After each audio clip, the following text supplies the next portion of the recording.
Hi, everybody. Let's revisit authors behaving badly, romance authors in particular. Now, I talked about Susan Meachin a few months ago, and she's apparently there's been that whole thing has kind of died down. There's been a few back and forths, a lot of mistaken identity since then, but it's kind of hard. She's trying to claim that her problem is mental illness, but mostly it's a lot of lying and gaslighting and narcissism. So that's not a good combination. But I'm going to leave it at that. Because we have, I just wanted to talk about a thing that happened a few years ago, back in 2018. I don't know if anybody remembers what was dubbed Cockygate, but it did make a few headlines here and there. And the writing community was kind of up in arms about it for a while. Well, for like a week, as anything happens. Now, first of all, are romance writers okay? I mean, it seems to be that the ones who are the worst writers seem to cause the most problems. And they seem to do so out of tremendous hubris. And I guess that any attention is better than no attention. So, now, that's not to say that horror authors don't behave badly from time to time as well. I mean, there's always some kind of drama or another, going on in the horror community. And usually it's pretty ridiculous. Like this past week, there was a little bit of a tizzy. One of my Facebook friends that I've been following for some time, Jessica McHugh, I reviewed her book a couple of years ago. One of her books, I should say. And she gave some authorly advice, and it was pretty simple advice.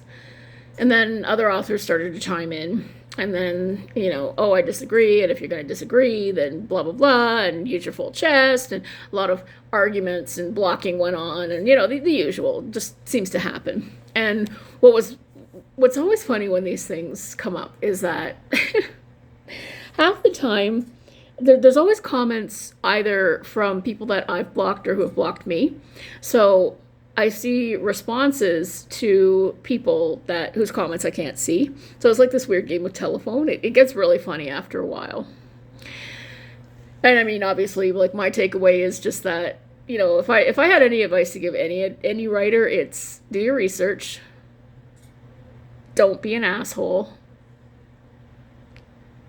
Keep trying until you find what works for you, and understand that what works for one particular project that you're working on may not actually even work for the next project. So you got to throw out all the rules and try it all again. But just keep trying. Keep working away. Keep bettering your writing. Have a good editor. I mean, other than that, there's a lot of good advice and bad advice out there. Just use your critical thinking skills and try to filter it all out. And understand that, I don't know, there's a tremendous amount of hubris among writers, but it's always the worst writers that seem to be the most self-important, arrogant, and it's astounding to me that people spend so much time, arguing about silliness when, we could just be writing or reading good books or talking to each other about stuff that we like. I mean, why fight all the time? It's insane. But of course, life is short, so spend most of it arguing about idiocy on the internet.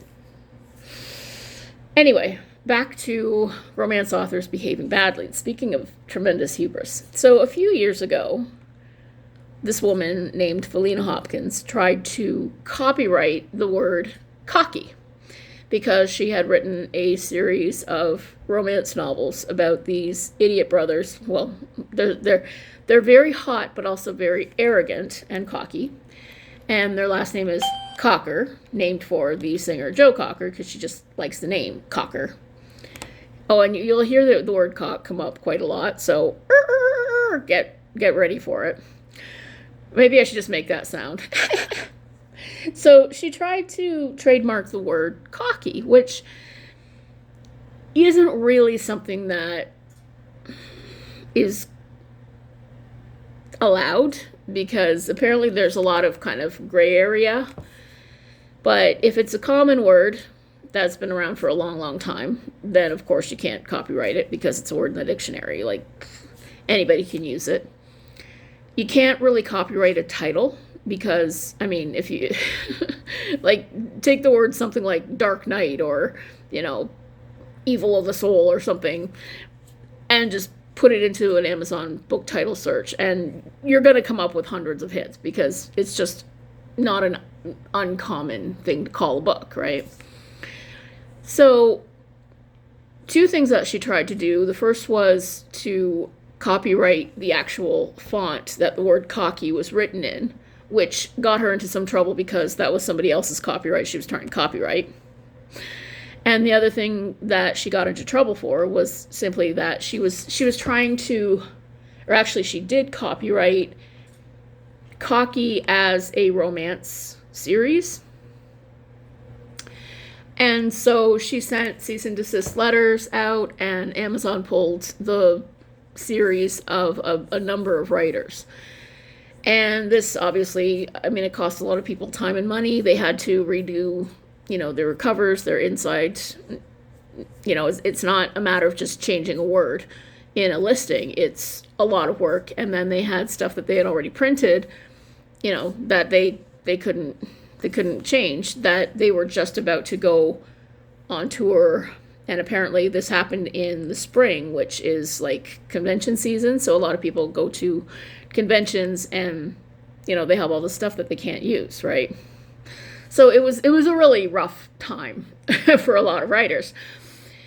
So apparently she withdrew her lawsuit when the Romance Writers of America got involved. And things have been quiet since then. I remember there was, I think there was an anthology that was released that was meant to like raise some money for the lawyers' fees on the other side. And I remember reading some articles about her. She went all over the place trying to defend herself, but she's not even on social media anymore. She sort of disappeared after a while. And here's the irony. This is kind of where I started. She copyrighted it because she didn't want anybody stealing her work. Okay, look. And I've said this lots of times. Chances are good nobody wants your shitty fucking book.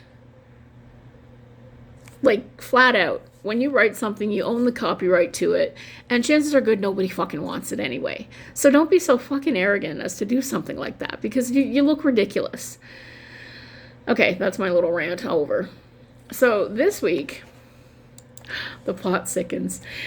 And okay, maybe it isn't even that, huge a deal, but I just found it kind of hilarious. So this week, it turns out that Faleena Hopkins apparently she had gone missing for a few weeks. So back in January, she led police on a high-speed chase through a Wyoming national park. She was apparently charged. Okay, where did this go? Come on. Sorry, I'm looking at this on an article from the New York Post. And apparently what happened was she'd been given a ticket for driving a non-over-snow vehicle on an over-snow route after getting her car stuck and needing a snowplow in order to be removed.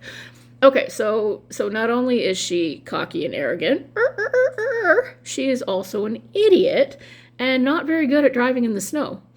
Yeah, so rule number 1, don't trespass where you're not supposed to be driving when there's a lot of snow on the ground, because you will get stuck, especially if you're driving a small car. And I've been stuck enough times in a small car, I can tell you.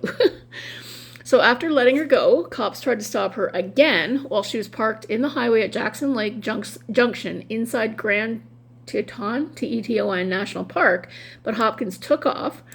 She led the police on a 24-mile pursuit, topping speeds at 90 miles per hour through the park that only ended when officers used spike strips to deflate her tires. That must have been something to see. Doesn't say what kind of car she was driving, though.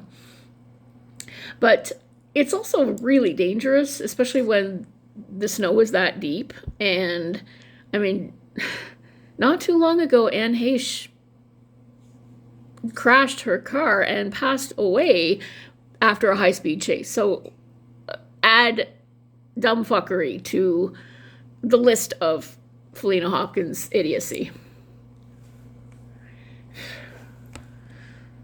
So Hopkins was charged with stopping or parking on the roadway, fleeing or attempting to elude police, and driving in excess of the posted speed limit. She was jailed until January 30th. When friends and family concerned with her erratic behavior said it was the last time they heard from her. Then she allegedly bought a new cell phone, and they tracked her down to the airport, but they lost her until her new cell phone pinged on the Hawaiian island of Kauai on February 14th. So it says she's a well-known romance writer with nearly 50 titles on her Amazon page. I don't know if that's quite correct. She trademarked the word cocky when she tried to trademark it in 2018, which sparked widespread controversy. Hopkins took action against other authors, and she is due to appear in federal court at 10 a.m. on February 28th for arraignment. So, authors behaving badly. Well, I guess if you can't be famous, be infamous. So I just wanted to touch base on that and talk about Cockygate, because it was something that was a big deal a few years ago and is still kind of funny. And it does make me wonder, are romance writers okay? Like, what the hell? All right, I hope you're reading lots of horror. I hope to be back in a week or so with something else from, before the end of February, but things haven't been great lately.